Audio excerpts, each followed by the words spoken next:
Have you ever looked in the mirror and seen someone who wasn't you? I'm not talking about a hangover morning or an Instagram filter. I'm talking about something deeper, more violent. I'm talking about looking in the mirror and seeing a stranger who was constructed by centuries of history you never even lived. FRANTZ Fanon, a black psychiatrist from Martinique who fought in Algeria, spent his entire life dissecting this phenomenon. And what he discovered might make you question every cell in your body. Imagine that from the day you were born, someone whispered in your ear what you should be. Not who you are, but what you should be. And this whisper doesn't come from one person. It comes from television, from textbooks, from stares on the street, from jokes in the WhatsApp group, from algorithms that decide what you see. Now imagine that this whisper is so constant, so omnipresent, that you start to believe that voice is yours. You start to desire what it desires. You start to hate what it hates, even when what it hates is yourself. Fanon called this colonial alienation. But don't think this ended with the official end of colonialism. Today, colonization doesn't need ships or flags. It happens every time you open TikTok and see what the beauty standard is. Every time you're ashamed of your accent. Every time you change your name to sound more professional. Every time you laugh at a joke about your own background just to fit in. You might be thinking, but I'm free. I choose who I am. Really? When was the last time you questioned why you consider some things civilized and others primitive? Why? Some knowledge is science and other knowledge is superstition. Why some languages are cultured and others are dialects. Fanon would say you're not choosing anything. You're repeating a script that was written 500 years ago and continues to be updated with each generation. If this seems exaggerated, I invite you to an experiment. But I warn you, after this, you'll never look in the mirror the same way again. And maybe that's the scariest part, because when you start deconstructing colonial identity, you discover that much of what you call, I might not be yours. And then comes the question Fanon spent his life trying to answer. Who are you when you remove all the masks the world forced you to wear? Stay with me until the end, because the answer might be the most liberating and terrifying thing you've ever heard. And if this stirs something inside you, don't let it die here. Subscribe, like, and most importantly, stay. Because what comes next might change not just how you see yourself, but how you exist.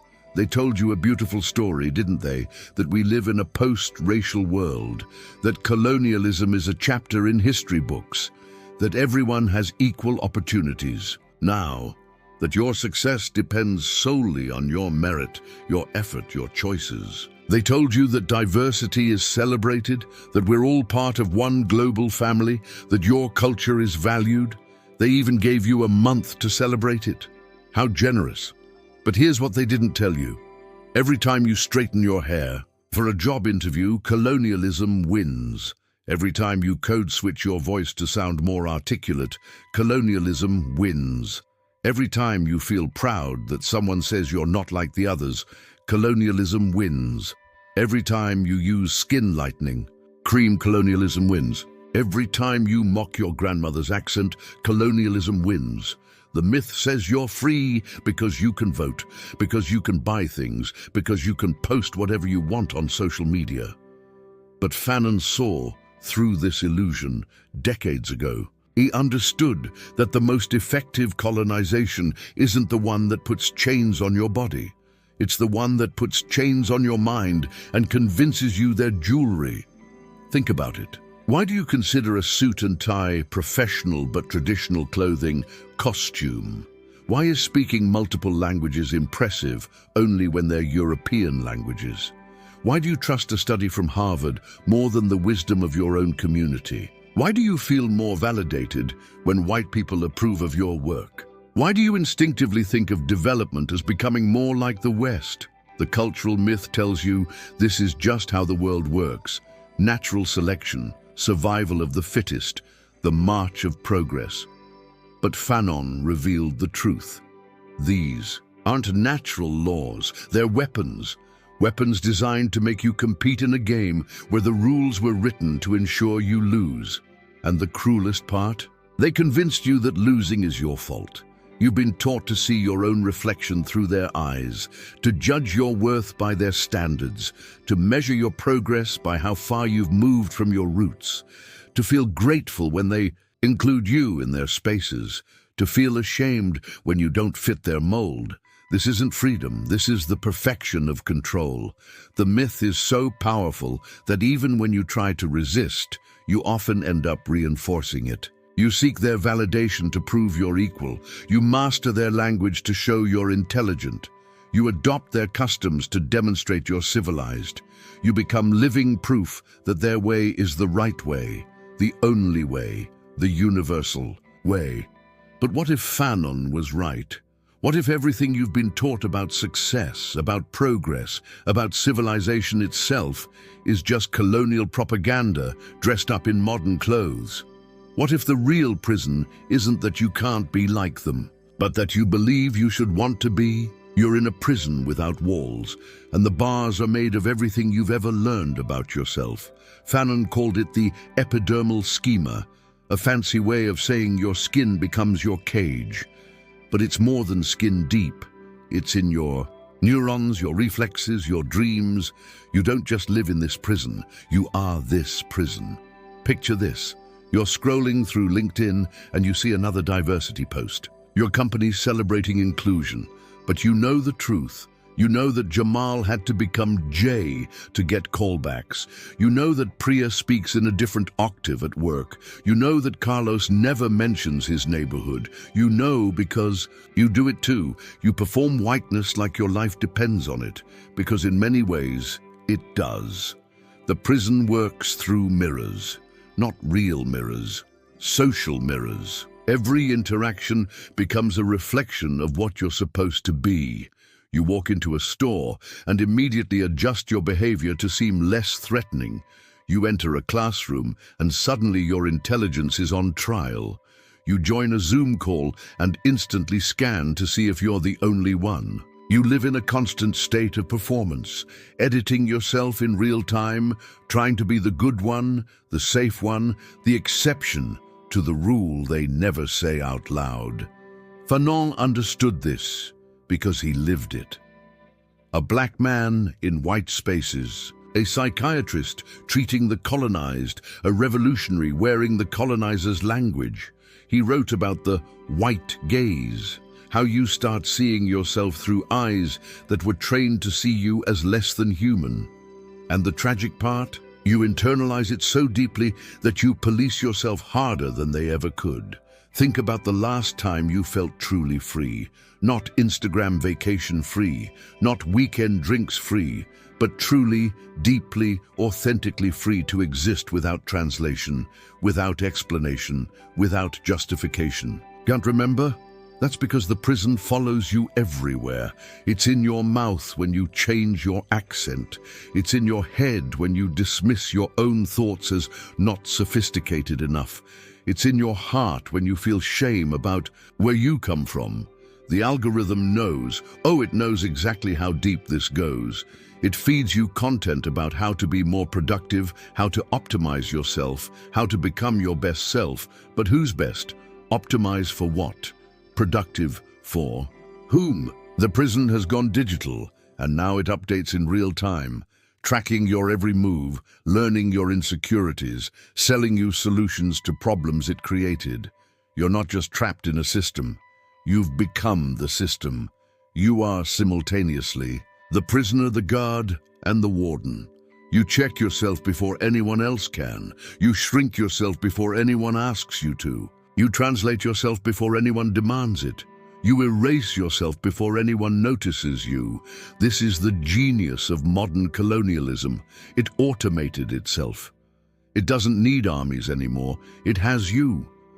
FRANTZ Fanon didn't just theorize about this. He lived it, breathed it, bled it. In black skin, white masks, he performed an autopsy on himself while still alive, dissecting every layer of colonial psychology with surgical precision. Picture a black psychiatrist in 1950s France, trained in the master's tools, using those very tools to expose the master's violence. The irony wasn't lost on him. It was the point. Here's what Fanon discovered in the depths of his own psyche. The colonized person exists in what he called a zone of non-being. You're not fully human, but you're not allowed to be fully other either. You're trapped in between, in a psychological no-man's land where you're constantly trying to prove your humanity to people who profit from denying it. You become what he called overdetermined from without. Your identity isn't something you create, it's something imposed on you before you even open your mouth. But Fanon went deeper. In The Wretched of the Earth, he revealed how colonialism creates what he called compartmentalized worlds. There's their world, clean, rational, enlightened, and there's your world, a chaotic, emotional, primitive. These aren't just physical spaces, they're mental architectures. You carry both worlds in your head, constantly code switching between them, exhausting yourself, trying to belong to one while being reminded you come from the other. The real mindfuck.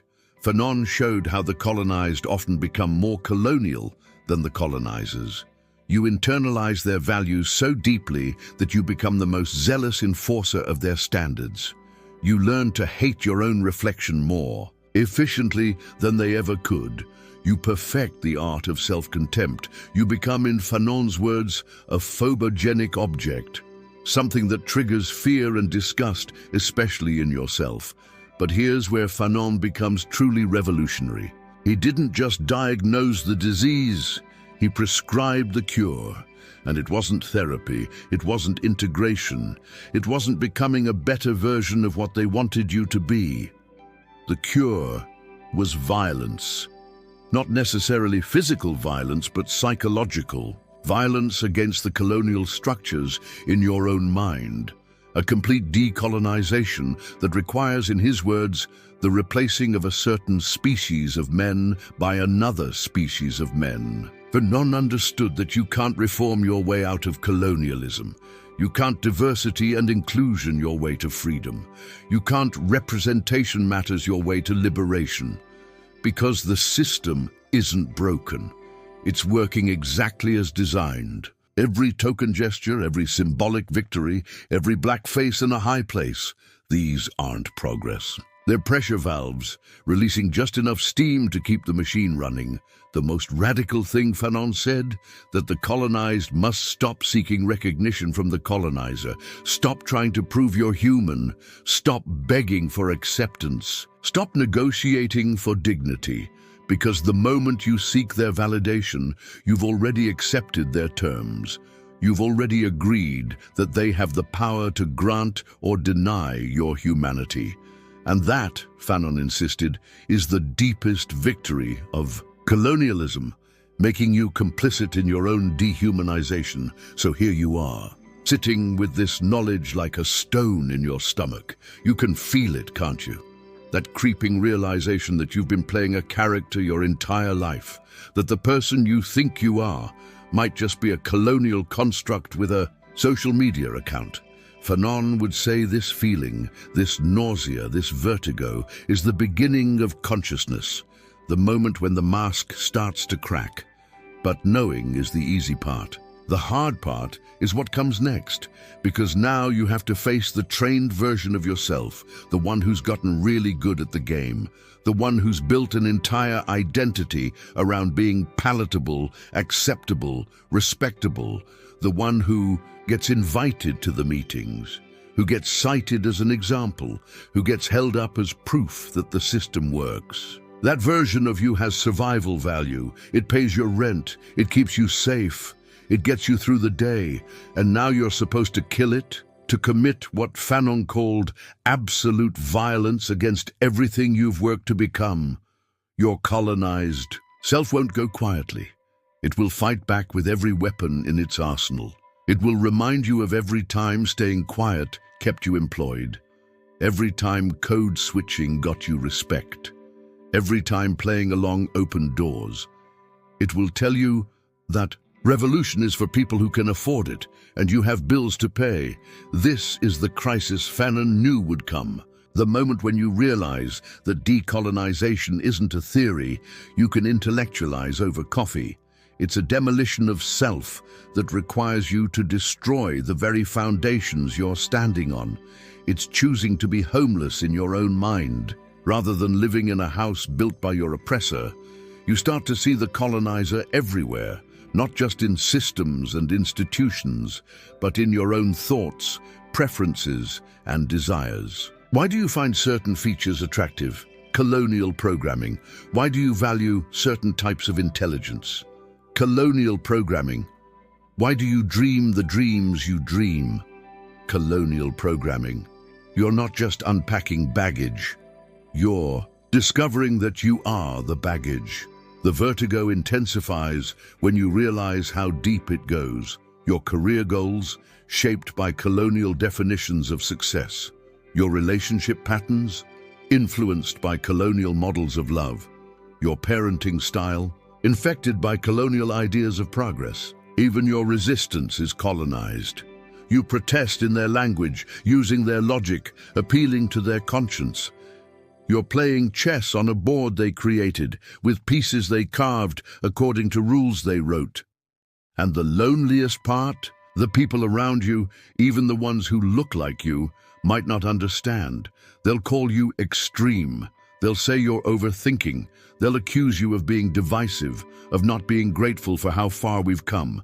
They'll defend the very system that's crushing them because at least it's familiar. At least it's stable. At least it promises that if you just work hard enough, if you just assimilate enough, if you just prove yourself enough, maybe one day you'll be seen as fully human. But Fanon knew better. And now, so do you. This is where most people turn back. The weight of it all, the generations of programming, the comfortable lies, the safe chains, it feels too heavy to lift. But Fanon left us a secret. The moment you see the cage, you're already outside it. The moment you recognize the mask, you've already begun to remove it. The very fact that you're feeling this discomfort, this rage, this grief for the self you could have been, that's not weakness. That's the first breath of freedom. Decolonization isn't a destination. It's a daily practice of choosing yourself over their version of you. It's catching yourself mid-code switch and deciding to speak in your full voice anyway. It's sitting with the discomfort of not being understood rather than the exhaustion of constantly translating yourself. It's the revolutionary act of existing without apology in spaces that were designed to erase you. Start small. Notice when you're performing. Question why certain things trigger shame in you. Ask yourself whose voice is really speaking when you critique yourself. Challenge the metrics you use to measure your worth. Stop treating your culture as seasoning and start recognizing it as sustenance. Stop asking for permission to be whole. But here's what Fanon understood that many miss. Individual decolonization without collective liberation is just another form of colonialism. You can't free yourself while leaving others in chains. Your healing is connected to your community's healing. Your liberation is bound to our liberation. This isn't self-help. It's collective revolution that starts in the mirror and spreads to the streets. The path forward isn't about becoming pre-colonial, that past is gone. It's about becoming post-colonial, creating new ways of being that neither mimic the colonizer nor romanticize a lost paradise. It's about building identities based on love rather than lack, on creation rather than reaction, on truth rather than translation. You don't have to burn everything down tomorrow, but you do have to start the fire. Question one belief today. Unlearn one behavior this week. Reclaim one piece of yourself this month. Connect with others on the same journey. Read Fanon, but also read your grandmother's silences. Study theory, but also study your own patterns. The revolution needs scholars, but it also needs healers, artists, lovers, dreamers, people brave enough to imagine and create what has never existed before. The hardest truth Fanon taught us: there's no moderate position in this fight. You're either actively decolonizing or you're passively colonizing. You're either breaking chains or forging them. You're either waking others up or keeping them asleep. The comfortable middle ground is a colonial invention designed to keep you manageable. So what will you choose? Will you go back to sleep, pull the mask back on, return to the performance? Or will you stay awake, even though it hurts, even though it's lonely, even though it's uncertain? If something in these words set fire to your mind, don't let it die. Share this with someone who's ready to burn alongside you. Subscribe to keep feeding the flame, because the revolution doesn't need more followers. It needs more people brave enough to lead themselves home.